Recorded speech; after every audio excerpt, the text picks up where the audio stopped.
Office का काम खत्म करके उस दिन मैं कुछ जल्दी घर पहुंच गया था, क्योंकि ज़्यादा काम नहीं था और कोई पेंडिंग काम भी नहीं था। दरअसल मैं एक एसी रिपेयरिंग एंड सर्विसिंग की कंपनी में काम करता था। रात को करीब 8:30 बजे मुझे ऑफिस से कॉल आया कि एक एसी अर्जेंट रिपेयर करना है और आज ही करना ज़रूरी है। मेरे घर से नज़दीक होने की वजह से मुझे ही काम दिया गया और मैं तुरंत काम करने के लिए निकल गया। काम पूरा करने में मुझे थोड़ी देर हो गई और करीब 11:15 बजे मैं क्लाइंट के घर से अपने घर जाने के लिए निकला। रास्ते में मैंने देखा कि मेरी बाइक के आगे एक कार वाला जा रहा था और उस कार की छत पर कोई बैठा था। मुझे दूर से कुछ खास नज़र नहीं आ रहा था।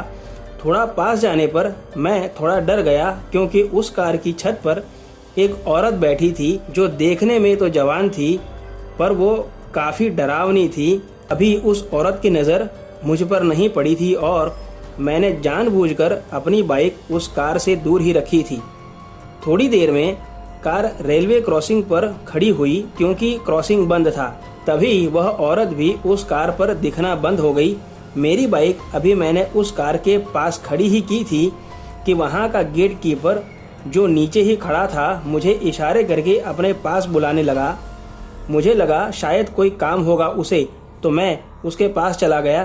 तब उसने मुझसे कहा कि अपनी बाइक मेरी कैबिन के पास खड़ी कर दो, जल्दी से कैबिन के अंदर जाकर के बैठ जाओ। तो मैंने उससे पूछा कि क्यों, अंदर क्यों बैठूं? मुझे घर जाना है।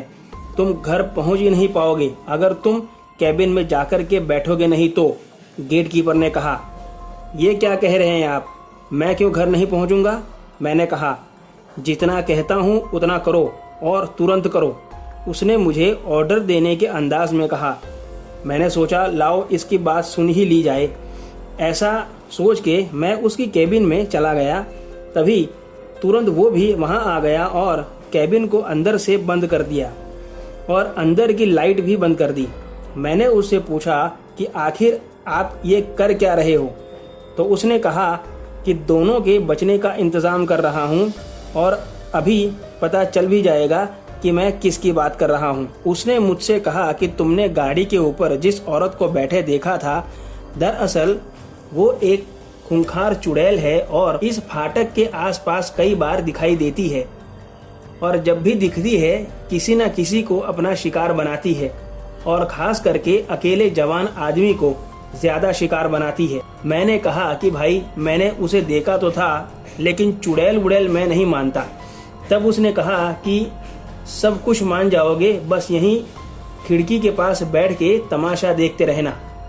कुछ देर बाद वह चुड़ैल मुझे फिर से नजर आई। अब की बार वो एक बाइक सवार के पीछे बैठी थी और कुछ देर बाद वही औरत एक ट्रक की छत पर बैठकर जा रही थी।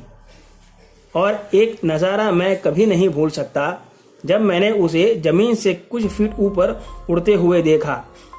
तब तो मैं एकदम पसीना पसीना हो गया था। तब मैंने उस भाई से कहा कि भाई मुझे कैसे भी करके बचा लो, इससे मैं इतनी जल्दी मरना नहीं चाहता।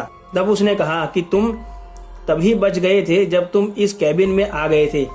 ये कैबिन अंदर और बाहर दोनों तरफ से हनुमान जी के धागे से सुरक्षित है और वो कभी यहाँ नहीं आएगी, इस तरफ बढ़ेगी भी नहीं। मुझे नींद तो नहीं आ रही थी डर की वजह से, तो मैंने घर पर फोन करके कह दिया कि काम ज्यादा है तो मैं कल सुबह आऊंगा। और मैंने कैसे भी करके उस गेट कीपर के साथ रात बिताई उस छोटी सी कैबिन में और सुबह होते ही मैं निकल भागा वहां से। तो दोस्तों, आज की कहानी में बस इतना ही। अगर आपको कहानी पसंद आई हो तो वीडियो को लाइक और चैनल को सब्सक्राइब जरूर करें। और अगर आपके पास भी ऐसी कोई कहानी है तो मेरे ईमेल पर ज़रूर शेयर करें। मेरा ईमेल मैंने डिस्क्रिप्शन बॉक्स में दिया हुआ है। तो मिलते हैं अगली कहानी में। तब तक stay home, stay safe. Thank you.